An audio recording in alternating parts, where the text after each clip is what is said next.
What's up YouTube, and welcome back to another RiftGuides WildRift video. For today we have a special gem for you. European, or well, a CIS creator, DonMoba, has sent us a gameplay of Vladimir. He is currently playing in one of the highest possible lobbies you can get on the European server, and he's playing Vladimir into a Twisted Fate. There are many faces in this lobby that many of the high-elo players will recognize, and even seeing Boxboy here. So, what will we see in this game? We are going to have an absolute explosive gameplay by Vladimir. He starts with an amplifying tomb and will go for the full burst approach. A lot of high damage, a lot of fast kills, and potentially absolute craziness. And if you want to see more of his gameplay, check out the description below because I've linked plenty of his socials down there. So whatever fits you, take a look at it. Now, right back into the laning phase. Twisted Fate as an early champion into Vladimir is kind of annoying early game thanks to the power spike on his third ability. It is so annoying to go into extended traits with him because you'll most of the time just lose out. However, you feature one thing as a Vladimir that the Twisted Fate doesn't have access to, and that is sustain. Another thing that is key in this matchup is utilizing the pool properly. Vladimir's pool deals a lot of damage and allows you to avoid a lovely card by the Twisted Fate. If you avoid the yellow card that sends you into Narnia, you will have an easy time just going into the backline or just into the fight. However, if the Twisted Fate stuns you, there's a high chance as the game goes on that he just 100-0s you. So most of the gameplay completely relies on you being very much aware of what is happening with that stun card. For the laning phase, yet again, the Twisted Fate usually has the early upper hand at this matchup because Vladimir is a very cooldown-centric champion and doesn't really have the ability to change something about this in the early game. Because the Twisted Fate, with the power of an attack speed steroid and a third ability, will just push you in and harass you.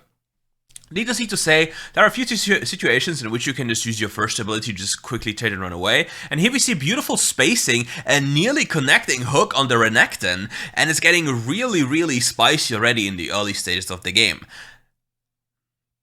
The Angry Toilet Paper is already running around the map, quickly yoinking some experience from the lovely Bloodsucker in the mid lane, and soon we have the first big power spike for the Vladimir. With the Boots of Mana, he has Magic Pen and a lot of AP, which will allow him to potentially snowball. There are normally two different approaches when it comes to builds. You start with a Ruby Crystal, which allows you to have a better or easier lane due to the higher HP, and then you go for the Lucidity Boots, having more ability haste. On the other hand, the Amplifying Tomb, oh, here we see him going for an all-in. Will this be enough? He will probably trade his life, but will it be okay? Will the wave walk into the tower or be perfectly aggroed? Yes, it is. It's a nice dive. The wave bounces back into him, so the Twisted Fate loses a lot more than the Vladimir.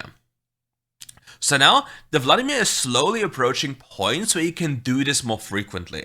Again, Vladimir early game is not really high damage, and now with the first base and getting more AP compared to utility in a sense of ability haste, he will be able to do this in a sense like easier, but not as frequent. Which is like the biggest difference between those two builds. One features ability haste, where you just trade and you just sustain. Oh, this minion actually died.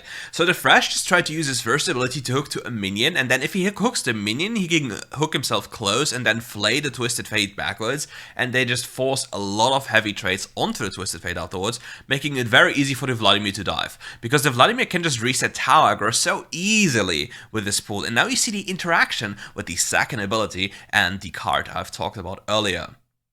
Next thing we are going to see, which you have to keep in mind, is that he's going for the Prophet's Pendant. He has Magic Pen on his boots, and he will have Magic Pen on his very first item component, which will give him so much damage. Also, another thing when it comes to the XP changes or generally solo laning, in the past, second item Rabadon, after the changes, was like really bad. However, now it's not even that terrible anymore, and he just goes away. Will he die to the Riven all in? The Riven is furious, and he gets the trade wall. Oh, this tower is such a scam. But yeah, back to the Magic Pen. He has Magic Pen from his boots, and he has Magic Pen from his first item, which will allow him to deal extra damage. Keep in mind, people have very low magic resistance unless they buy specifically a Null Magic Mantle or Negatron Cloak. If they don't have any of these, having more flat pen will allow you to quite literally one-tap somebody. So whenever you check the enemy's inventories and you see that people buy a lot of flat pen, do yourself a favor, just buy a null magic mantle, and you'll basically counteract a lot of their invested gold with a cheaper invested. What? with some cheaper alternative. Yeah, the German in me just came out for a second. Here we see a rotation while the angry toilet paper is busy with the dragon, while the enemy team is going for the Herald. He just flashed in for a quick kill. He just wants to make sure to not get caught by the binding, expects it to come, just pulls out and just goes home again. Quickly pushing out the neck wave where the next, the toilet paper is going to mid lane, running down Box Boy, chasing him into the jungle, but we know that the enemy team was close there, so there's high risk involved, and yeah, we knew that they were there, we saw them there the last time, so running into this area is just simply suicide, and the Amumu quickly dies afterwards. It's like, hey, I haven't seen the enemy, where could they possibly be? I have no idea, I don't see them. Yeah, but you see, or you saw them, where they were lost. Therefore, why are you just getting yourself killed for fun? This Vladimir is slowly snowballing out of control. Boxboy is trying to get away, he gets off the spell. Losing your ult, oh no! He dies to the ultimate, it's a rough angle. He even laughs about it.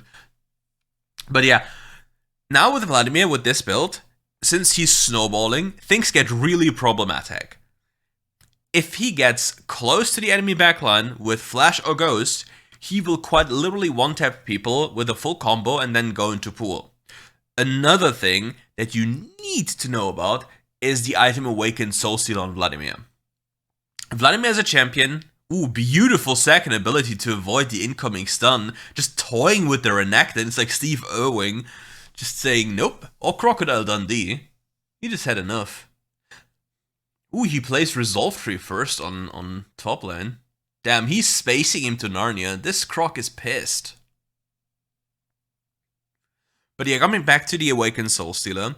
Awakened Soulstealer as an item is quite interesting. As all of you know, if you kill somebody or get an assist... Oh, quick fight. We have to put it on hold again. The Thresh is baiting, but will it be enough? No, he can't really because the Vladimir doesn't have ultimate, so he has very high difficulties accessing the fight. He also doesn't have Ghost and Flash, so he has to really be patient here. Many people would have just gone in and suicide for fun. Oh, ooh, beautiful pool to avoid the ultimate here, but the Riven will probably end up killing him, but will she be... Yeah, she dies. God bless the Infinity Orb. And yeah, okay, what I mentioned about Death Cap.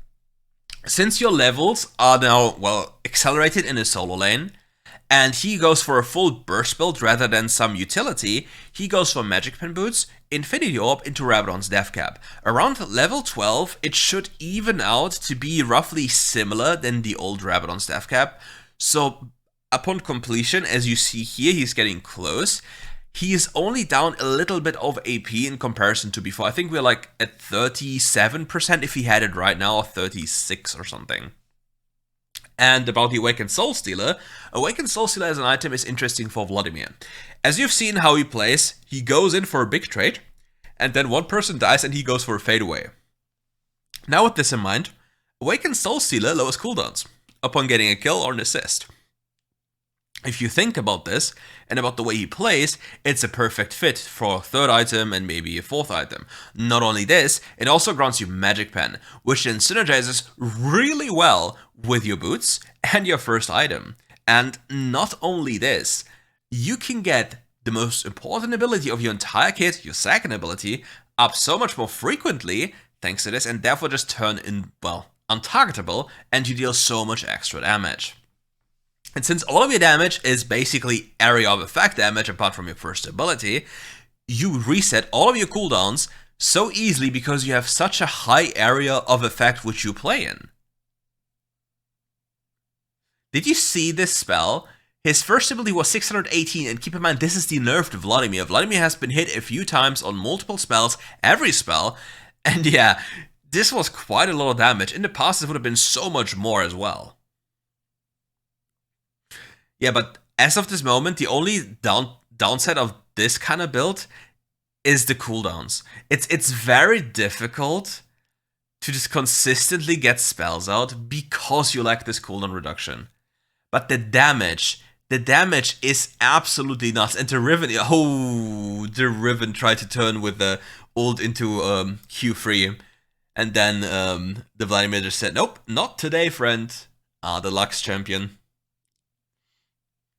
I love the pool. This pool is such a disturbing ability. Let's just imagine you're like, I caught Vladimir, you're dead now. And then, nope, not true. You are in fact dead now. Another interesting sight that we are seeing is that Boxboy is in fact playing Crockett Slayer, which is even more powerful in the laning phase. Which makes winning an early trade outside of just Q spacing nearly impossible. Renekton comes around the corner, the Thresh uses a beautiful flay, misses Took, doesn't really matter, gets the flash on the Renekton, but the entire enemy team is slowly collapsing on them. The Riven now jumps over the wall, has ult available. Now the Twisted Fate comes, he uses the pool to avoid the damage, he's just completely demolishing the enemy Twisted Fate. However, there's just no way he can do anything about the Riven. And Don is... yeah, if anyone can tell me what he wanted to say in the first sentence, well, let me know. I'll be curious. Because he speaks a lot of languages, but I certainly have never heard of that one. But yeah, Mumu is quite in a different level right now. He is literally dreaming. Look at him, the angry little toilet paper. The game's just going past him. 0-1-0. In a 16 KP team. Thresh leaves the Lantern a little bit too early, or maybe Don was in the base a little bit too long, doesn't really matter too much. And in this game he's going for a crown just to give himself some more room. But again, crown is a lower damage variant, so you have to keep that in mind. But it obviously provides you with a certain level of security. And it's mostly about being safe in certain situations where you can just deal damage more easily. However, I will believe he will still go for the Awakened Soulsteel a little bit later, because it's just so broken.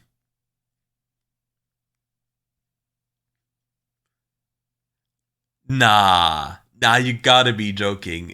The Baron just cancelled his recall, and does it matter? I've seen this a few times where somebody accidentally hits some creep camp on the map, some monster camp, and then the monster camp just walked around the corner, and yeah. Just cancel the recall. Oh, sadly the hook didn't connect. And now we're about to see some explosive action. He has Flash and Ghost available, so he's waiting. He is looking at the situation. The Jax is getting collapsed on, but he's so tanky. He uses his third ability to just avoid even more damage. Flashes and instantly kills the Crocodile. The Riven is now turning, and the Riven flashes away, and the fight is instantly over. But who's behind the Riven? There was somebody seen. The Kaiser walks around in the stealth. The Lux is getting dangerously close to the angry toilet paper. Lux has one ability and just moves half of the life, and he just sucks her completely into the next season. And again, there was a Bluetooth Q. He just hit the Q from Narnia Southwest and it buffered through the flash. That's a rough moment.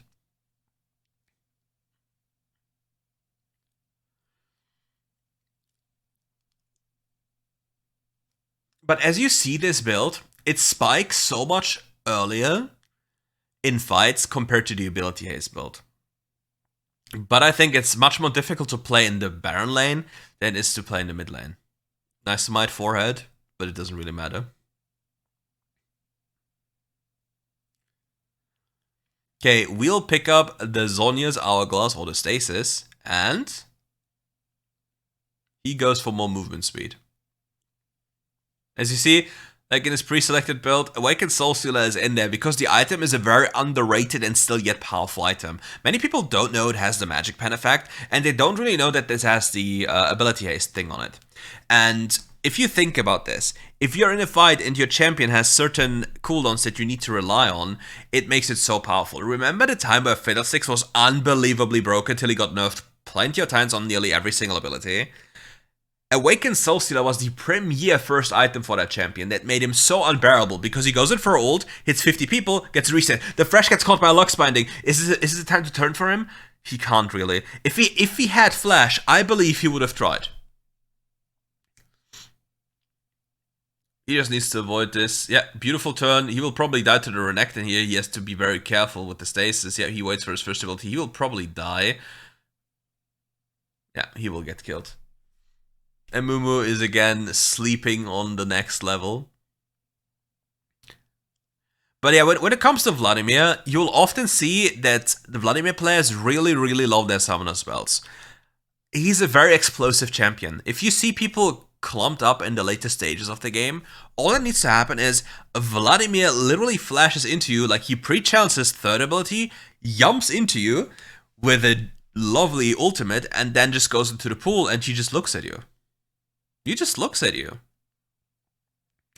And in whatever way you start the combo, in the end it doesn't really matter, because the damage on this champion, since you're an AP champion and you have so much flat pen and diffused people actually have magic resist, will get one-tapped. And you see it many times. You have maybe some resistances, and you're like, why do I die in 2 rotations? Yeah, that's the thing why you bought this, because then you die in 2 rotations and not instantly upon being touched. In WildRift, there's a lot of damage, and in fact, there's too much damage. There's so much damage in the game that if you make a single mistake at any point, even as a Leona into a Kassadin, for example, you die in a flash. Baron is coming up very soon. The Amumu here is very powerful when it comes to taking that one down, so we have to keep him. The Amumu just goes over the wall, he's just really crazy, but there's a crown on the enemy. He just whiffs the ultimate. What is the toilet paper doing? What? He just chose to start playing the game, but what the hell was that? What the hell happened? And all Don's team has to do now is to prepare side waves, and with these side waves, force Nashor. The enemy team cannot face check Don's team. It's not possible. If they do, they instantly die. They have too much AoE abilities.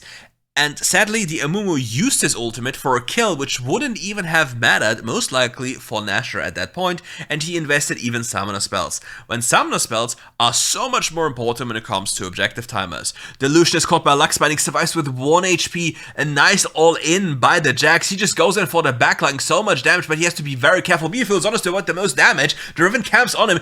He just dealt 1290 damage to the Renekton. He just doesn't give a damn.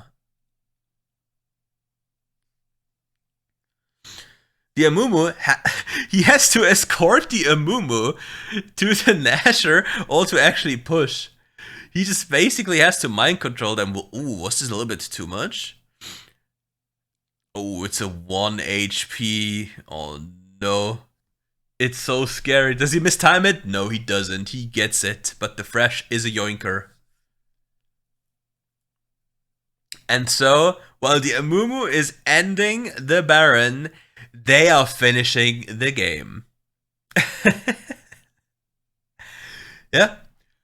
Nice Vladimir gameplay, a lot of damage, some key situations that will definitely help you understand this champion a lot better and what you have to do to certain matchups. And generally, keep in mind, check out the description below and enjoy your time watching him just run it at enemy team and dealing 40k damage. Ha, this Amumu, what a crazy player. And with this, we're at the end of today's video. Thank you all for watching. If you enjoyed the video, leave a like. Don't forget to check out the Don, and we'll see each other for next video very soon.